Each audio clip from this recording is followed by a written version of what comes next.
이제 본격적으로 용서에 대한 얘기를 이렇게 좀 나눠볼 텐데요. 이 한 달 동안의 나머지 시간에 이제 여러분들과 주로 다룰 그 내용이 일단은 용서가 뭔지에 대해서 이렇게 조금 이제 다룰 거고요. 그 다음에 이제 자기 용서를 우리가 먼저 할 수 있어야 내가 마음이 여유가 생기고 내가 또 사람들에게 뭐라 그럴까요? 용서해 줄 수 있는, 다른 사람들을 용서해 줄 수 있는 그런 어떤 아량이라 그럴까요? 그 강인함이라 그럴까요? 내공이라 그럴까요? 그런 것을 이제 자기 용서를 통해서 경험하기 때문에 타인을 용서해 주기도 이제 조금은 더 쉬워집니다. 그래서 자기 용서에 대해서 먼저 이렇게 조금은 더 다루고요. 그 다음에 이제 자기 용서든 타인의 용서든 용서하는 이런 과정이 있습니다. 단계가 있다는 거죠. 그 단계를 우리가 알고 있으면은 꼭 용서라는 그런 집단이나 같은 그룹에 속해서 용서를 이렇게 실제로 하지 않더라도 자기 스스로 조금은 이렇게 스스로나 타인을 용서할 수 있는 힘을 이렇게 갖고 갈 수 있는 그런 어떤 뭐라 그럴까요? 안목을, 지혜를 일단 갖게 됩니다. 그래서 혼자 연습할 수 있기 위해서 용서의 단계를 좀 이렇게 학습을 할 거고요.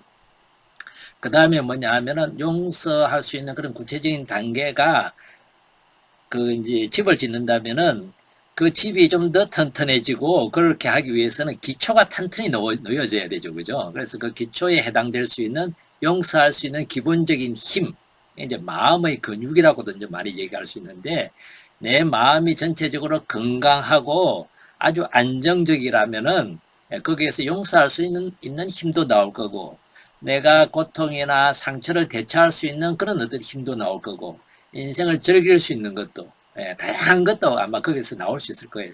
그래서 기본적으로 용서할 수 있는 힘을 좀 튼튼히 하기 위해서는 무엇에 좀 더 초점을 맞춰야 될까 하는 것을 이제 조금은 이 5월 강의에서 이렇게 이제 다루게 될 것입니다. 자, 이제 하나씩 이렇게 들어가기 위해서 우리가 이제 용서가 뭘까에 대해서 이렇게 아마 처음 오시는 분 여러분 모두에게서 용서에 대해서 한번 생각을 각자가 한번 해보기를 이렇게 청했습니다. 거기에 청했는데 그 청한 걸 뭘 청했냐면 나에게 있어 용서란 하고 이런 질문을 받으면은 다 하고 이렇게 이제 답을 이렇게 했는데요.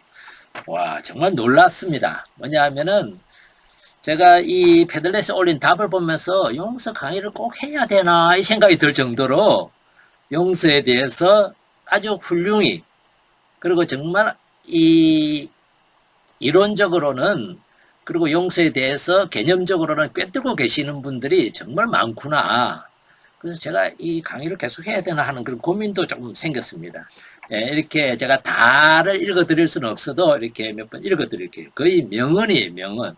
나중에 명언 찾기도 해볼 텐데 여기에도 여기 한번 명언으로 그냥 올려도 좋겠습니다. 자, 나에게서 용서란 뭐뭐다 여기 보면은요 홀가분해지는 것, 이해와 예수님의 사랑 실천, 생각과 취향이 다르다는 것을 알게 되었을 때 용서란 한 번의 어려운 것, 과거로부터의 출애굽, 사랑이라는 선물, 나를 사랑하기 위한 지우개로 지우듯 없던 것으로 하는 것이다. 있는 것이다. 되새김하지 않는 것이다. 머리로 기억하고 마음으로 놓는 것이다. 피해의식에서 자유로워지는 것이다. 열등감을 인정하고 세상과 조화로움을 찾는 것이다. 상대방이 나에게 좋지 않은 행동이나 말을 했을 때 그것을 이해하고 배려하는 것이다. 용서란 사랑의 완성이다. 용서란 내가 없어지는 것이다. 용서란 내 마음의 쓰레기를 치우는 청소차입니다. 나에게서 용서란 상대방을 있는 그대로 이해하는 것이다. 용서란 사과받는 것이다. 용서란 나를 사랑하는 선택이다. 용서란 채했을 때 손딱이다. 용서란 마음의 평화다. 용서란 상대방에 대한 이해다. 용서란 나에게서 용서란 자유로움이다. 용서란 자유를 찾아가는 여행이다. 네. 여러분들은 이런 얘기들을 들으시면서 어떤 생각이 드시는지 모르겠는데요. 우리는 각자마다 용서에 대한 개념을 가지고 있습니다. 용서에 대한 개념을 가지고 있다는 것은 사람은요, 꼭 용서에 대해서뿐만 아니라 화해에 대해서든 이 세상에 대해서든 인간에 대해서든 우리가 삶에서 만나는 모든 것에 대해서 나름대로 어떤 관점을 가지고 있어요.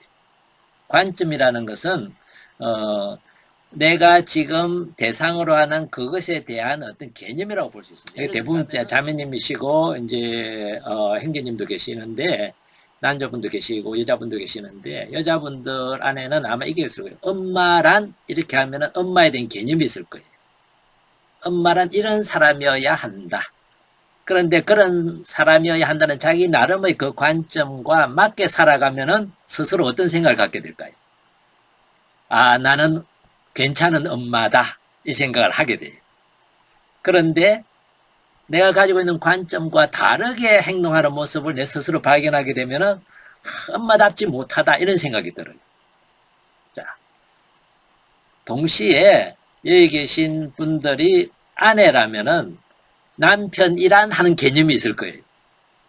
남편에 대한 어떤 관점이 있을 거란 말이에요. 남편은 이러이러해야 남편이지 하는 그런 개념이 있는데 내 남편이 그 개념에 맞아 들어가면 어떨 것 같아요? 우리 남편 최고야 이렇게 돼요. 근데 이 개념과 안 맞아 들어가면은 어떻게 되죠? 마음에 안 들어요. 한마디로 남편이라는 개념조차 모르는 사람이 되는 거예요.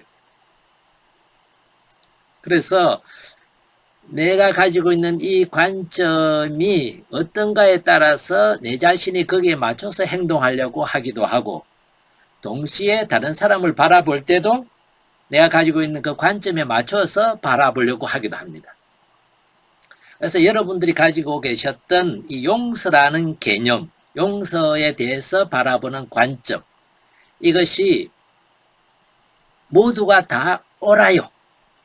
어떤 의미냐 하면은요, 이런 관점이나 이런 개념을 갖게 되는 것은 내가 그냥 이런 개념을, 이런 관점을 가져야지 해서가 아니라 내 삶의 터전에서 살아오면서 경험을 통해서 또 다른 사람의 말이나 학습을 통해서 내 나름대로 논리적인 사고나 또는 내 나름의 어떤 배운 지식이나 이런 거를 통합적으로 바라보는 어떤 그런 나의 어떤 판단력에 따라서 맞아 하고 공감을 할 수 있거나 이런 것들이 다 전체적으로 어울려져 가지고 만들어지는 게 이게 관점이고 개념이에요. 그래서 이 관점의 개념 그 뒷면에는 그 이면에는 여러분들의 삶이 녹아있고 축적되어 있다는 의미이기도 합니다. 그래서 다른 사람의 관점으로 보거나 다른 사람의 개념으로 보면은 아 뭔가 아니다 이런 생각이 들지 모르지만은 그거는 다른 사람의 개념일 뿐이에요. 자기 자신이 가지고 있는 관점이나 그 개념은 자신의 삶에서 바라본다면은 옳고 바르고 사실인 거죠. 자, 그러면은 제가 여기에서 용서에 대해서 설명을 할 때는 다른 얘기를 또 할 수도 있는데 그건 또 뭘까? 이런 의문이 들 수 있습니다. 여기서 말씀드리고 싶은 거는요. 우리의 경험이나 지식이나 판단이나 내 삶의 여정에서 자연스럽게 형성된 개념이고 관점이지만 이게 얼마나 객관적이냐, 이게 얼마나 모든 상황에 적용될 수 있을 만큼 크고 깊은 거냐 하는 질문을 하게 될 때는 한계가 있음이 분명합니다. 왜냐하면 내 삶의 경험들은 그렇게 넓거나 그렇게 깊거나 이렇게 하지 않거든요. 보통 사람들은 자기 살아오는 환경이 그냥 빤히 정해져 있습니다. 가정생활, 가정이란 이래야 한다 할 때 누구 가정을 근거로 얘기를 할까요? 자기가 살아본 가정을 근거로 얘기를 하게 됩니다. 학생이란 내가 살아본 다녀본 학교나 만나본 친구들 학생을 근거로 얘기를 하게 될 가능성이 상당히 높죠. 그래서 우리의 경험의 폭이라는 것은 상당히 좁아요. 그래서 우리가 용서에 대해서 학습을 한다는 것은 내가 가지고 있는 개념이나 관점이 틀려서가 아니라 그것을 좀 더 확장하고 그것을 좀 더 깊게 만들어 가지고 어떤 상황에서도 어떤 사건에서도 내가 용서할 수 있는 그런 힘이나 안목을 키워보자는 게 초점입니다. 내가 뭔가 지금까지 잘못 알고 있어가지고 지금까지 내가 뭔가 틀려서 새로 공부한다는 개념이 아니라는 거죠. 예. 자, 이렇게 비유할 수가 있을 겁니다. 예. 예전에는요, 우리가 썼던 거 기억나세요, 이거? 삐삐예요, 삐삐. 이 삐삐는 그때 이게 처음 나왔을 때만 해도 참 편리했어요. 예. 저도 이걸 활용하고 써본 적이 있거든요. 근데 요즘 누가 삐삐 사라 그러거나 삐삐 준다 그러면 어떨 것 같아요? 요즘은요, 아마 여기 계신 분도 마찬가지겠지만 누구나가 다 뭘 가지고 있어요. 이 핸드폰을 가지고 살아가고 있습니다. 삐삐가 없을 때와 삐삐를 가지고 있을 때와 비교를 해도 사실 큰 차이가 있고 도움을 많이 받고 편리하지만 삐삐를 가지고 있을 때와 휴대폰을 가지고 있을 때는 또 그만큼 큰 차이가 더 많이 납니다. 뭐냐 하면은 기능이라는 면에서나 이것을 활용할 수 있는 영역이라는 면에서 정말 뭐 비교가 안 되는 거죠. 그죠? 예.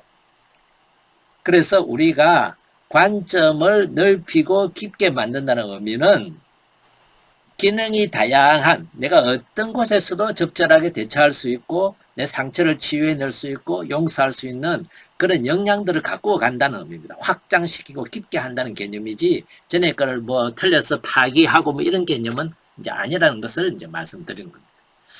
자, 그러면은요, 한번 봅시다. 용서가 뭘까?